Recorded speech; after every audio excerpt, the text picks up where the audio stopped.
यहाँ पे कि एक क्वेश्चन दिया है स्पेशल क्वेश्चन के नाम से अपना हाइड्रोकार्बन नाम के चैप्टर से। ठीक है, आप लोग भी इसमें बोलेंगे। पहला बोल रहा है कि CH3 CH2 Cl के साथ अल्कोहलिक KOH होगा और A बनेगा। कौन सा मैकेनिज्म? E2 mechanism. यानी क्या बनेगा? यहाँ से एक अल्कीन बनने जा रहा है और अल्कीन जो बनेगा तो अपना A नंबर क्या होगा? Cl यहाँ से अल्फा और ये बीटा, यानी क्या बनाएंगे हम लोग? CH2 double bond CH2 alkyne बन गया। क्लियर है बात? अब हम लोग पढ़ते हैं बी नंबर में। बी नंबर में क्या बोल रहा है? HBr, यानी HBr का जब एडिशन करेंगे तो कौन सा मैकेनिज्म? कौन सा मैकेनिज्म होगा? तो उस मैकेनिज्म का नाम बोलेंगे क्या? क्लासिकल कार्बोकैटायन मैकेनिज्म, जिसमें कि कार्बोकैटायन बनता है मार्कोनिकोव से, जिसमें रीअरेंजमेंट करते हैं। लेकिन यहाँ पे तो ऐसा कोई जरूरत है नहीं, क्योंकि एक अल्कीन सिमेट्रिकल दे रखा है। तो यहाँ पे क्या बनाएंगे? CH3 CH2 Br। क्लियर है बात? उसके बाद सी नंबर में बोल रहा है सोडियम ट्राईथर। गुड्स रिएक्शन हो गया तो क्या करेंगे? कपलिंग ऑफ अल्काइल हैलाइड करेंगे, यानी बनने जा रहा है CH3 CH2 CH2 CH3। ठीक है। उसके बाद डी नंबर बोल रहा है, डी नंबर में बोल रहा है Br2Hd। तो देखो Br2Hd तो यहां से दो प्रोडक्ट दे सकता है। तो यहाँ पे प्रोडक्ट अगर आपसे क्वेश्चन पूछा जाए कि how many types of product है, दो, एक प्रोडक्ट ये वाला और एक प्रोडक्ट ये वाला। और अगर स्टीरियोकेमिस्ट्री से पूछ देगा तो प्रोडक्ट का नंबर यहाँ से एक और बढ़ जाएगा, क्योंकि यहाँ जब आप यूज करिएगा ब्रोमिनेशन तो कायरल बनेगा और कायरल के कारण क्या होगा? एक और बनेगा। यानी हम लोग मेजर बनाएंगे तो CH3 CH Br CH2 CH3 और देखिए ये कायरल बन रहा है।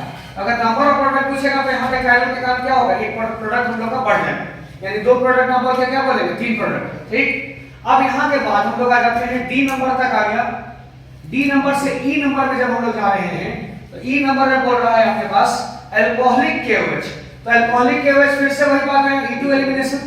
E2 आया तो क्या बोला जाए बताइए? सेटजेफ अल्कीन की हॉफमैन अल्कीन। सेटजेफ ये हो गया अल्फा, ये हो गया बीटा 1 और ये हो गया बीटा 2। तो कहां से रिमूव करेंगे? बीटा 1 से, ताकि सेटजेफ अल्कीन मिले। मोर सब्स्टिट्यूटेड अल्कीन को हम क्या बोलते हैं? सेटजेफ अल्कीन। तो यानी कि यहां से जो ई नंबर आ रहा है वो ई नंबर क्या आएगा? CH3 CH क्या बोलेंगे? CH डबल बॉन्ड CH और ये क्या होगा? CH3। क्लियर है बात? यहां तक कोई दिक्कत नहीं। फिर आगे बढ़ते हैं। उसके बाद आपको ई के बाद हम लोग चल रहे हैं ई बनने के बाद F नंबर पे। ई से कुछ और है, ई को हम लोग बाद में रख लेंगे। ई वाला जो कुछ बात है उसको हम लोग बाद में रखेंगे, पहले हम लोग आगे बढ़ रहे हैं L के तरफ। तो ई से बोल रहा है Cl2CCl4। कौन सा रिएक्शन हुआ? Cl2CCl4 का मतलब Cl2CCl4, इसका मतलब कौन सा रिएक्शन हो गया बताइए? हैलोजिनेशन। कौन सा mechanism? Non classical carbocation mechanism, जिसमें कि 3 मेंबर साइक्लिक हैलोनियम आयन बनता है और एंटी एडिशन होता है। ठीक है। तो यहाँ पे तो स्टीरियो नहीं है कि एंटी एडिशन का बात करेंगे, लेकिन यहाँ पे डायरेक्ट प्रोडक्ट देखेंगे CH CH3 और यहाँ पे क्या बोल देंगे? Cl and then again Cl। कोई दिक्कत? चलिए फिर उसके बाद आ जाते हैं F नंबर तक बन चुका है। F के बाद देखिएगा G में बोल रहा है, पहला बोल रहा है अल्कोहलिक KOH, फिर बोल रहा है दूसरा NaNH2। क्यों? क्योंकि पहला रिएक्शन हम लोग माइल्ड या कि वीक अगर हम लोग लेते हैं बेस तो भी काम होगा, लेकिन सेकंड जो लेना पड़ेगा स्टेप वो लेना पड़ेगा स्ट्रॉन्ग। इसका पीछे रीजन क्या हुआ कि जो यहाँ पे प्रोडक्ट बन रहा है वो रेजोनेंस में स्टेबलाइज्ड है। ठीक है, ये आपने देखा हुआ है। तो F नंबर में हम लोग बात करें G नंबर के लिए, तो G नंबर में एक बार ये अल्फा तो ये बीटा, जैसे ही आप डबल बॉन्ड यहाँ पे बना रहे तो ये रेजोनेंस में स्टेबलाइज हो गया। इस कारण से हमें अगला स्टेप जो लेना होता है, अगला रिएक्शन कराने के लिए, उसमें स्ट्रॉन्ग बेस का यूज करना पड़ता है। क्लियर है? तो हम लोग डायरेक्ट यहाँ से प्रोडक्ट बना रहे हैं तो क्या बनेगा? CH3 C triple bond C CH3। Clear है? ये हम लोग क्या बना लिए? ये हम लोग बना कर ले आए हैं एक अल्काइन को, और अल्काइन कहाँ बन चुका है? G नंबर में। अब देखिए G नंबर से दो स्टेप जा रहा है H नंबर के लिए। तो H नंबर को हम लोग यहाँ रख रहे हैं, इधर का रिएक्शन इधर ही रखेंगे। H नंबर में बोल रहा है H2PdBSO4। आपको ये बात याद होगा कि H2PdBSO4 को क्या बोलते हैं? कौन सा रिएक्शन का नाम?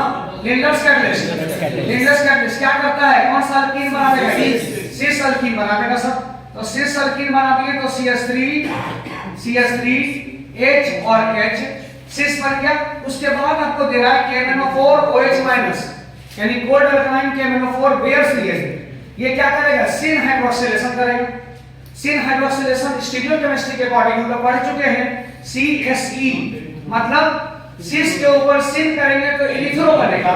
इरिथ्रो बनेगा, इसका मतलब बोल सकते हैं कि जो हमारा HI जो बन रहा है वो हमारा ये प्रोडक्ट बन रहा है क्या, यहां से बोलेंगे OH OH HH CH3 और CH3, क्या ये हमारा मेसोमर हो गया क्या?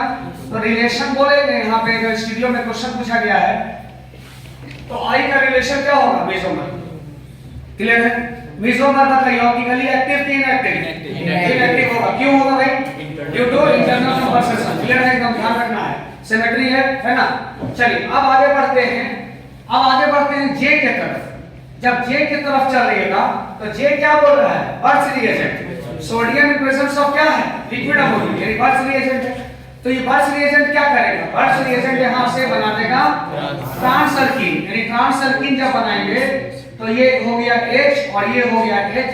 उसके बाद आपको देखिए दो स्टेप में दे रखा है, एक बोल रहा है MCPBA, यहां पे इपॉक्सीडेशन कर देंगे क्या, यानी जो K नंबर बनेगा वो क्या बोलेंगे कि सर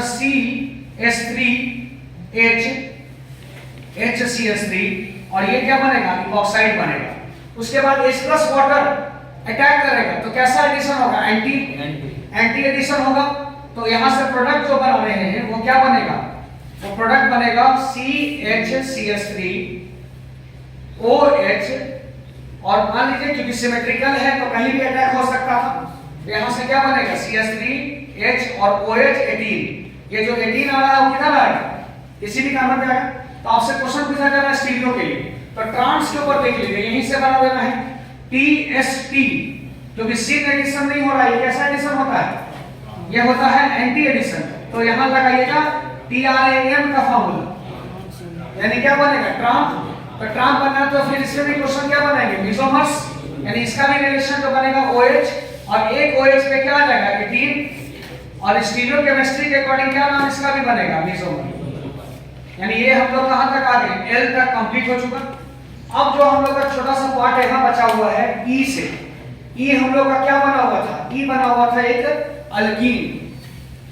अल्कीन का N नंबर बोल रहा है, N में बोल रहा है O3 वाटर, यानी कि एसिडिक, यानी कि ऑक्सीडेटिव ओजोलिसिस। क्या बोल रहा है, ऑक्सीडेटिव ओजोलिसिस करेंगे तो प्रोडक्ट क्या बोलेंगे, 2 moles of CH3C double bond OH हो जाएगा क्या, बोलिए क्लियर है बात। अब उसके बाद देखेंगे O नंबर में बोल रहा है पेरोक्साइड। तो भाई हम लोग पहले से जानते हैं कि सिमेट्रिकल अल्कीन है, सिमेट्रिकल अल्कीन में पेरोक्साइड आप डालो या ना डालो कोई फर्क पड़ेगा। ये क्वेश्चन भी रहता है कभी कि 3-4 अल्कीन दे देगा और उसमें क्वेश्चन बोलेगा क्या कि कौन सा ऐसा अल्कीन के साथ हम लोग रिएक्शन करेंगे HBr पेरोक्साइड का, जिसमें कि पेरोक्साइड का एडिशन से कोई फर्क नहीं पड़ेगा। तो वहां पे हम लोग क्या देखेंगे, सिमेट्रिसिटी। अगर सिमेट्रिकल अल्कीन है तो आप पेरोक्साइड डालिए या ना डालिए, बात बराबर होगा, ठीक है। अगर अनसिमेट्रिकल है तो फिर पेरोक्साइड का वहां पे एंटी मार्कोनिकोव करेंगे। तो यहां से प्रोडक्ट क्या बनेगा, CH3 CH2 किसी पे लगा दिया जाए Br, एंड देन ये हो गया CH3। अब लास्ट में आ जाता है M नंबर बोल रहा है रिडक्टिव ओजोलिसिस। तो रिडक्टिव ओजोलिसिस में यहां से क्या करेंगे, एल्डिहाइड पर रोक देंगे, यानी 2 मोल्स ऑफ क्या बनने जा रहा है, ethanol CH3C double bond OH, यानी ये क्या हो गया, इथानल, यानी हम बोल सकते हैं एसिटाल्डिहाइड। और ये एक रिएक्शन कवर किए हैं जिसमें A से लेकर के कहां तक हम लोग गए हैं, O तक। और मोस्टली रिएक्शन हम लोग हाइड्रोकार्बन का इसमें कवर कर लिए, मोस्टली।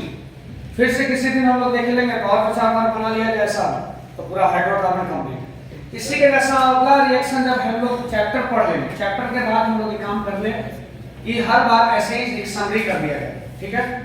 चलिए फिर मिलते हैं अगले वीडियो में।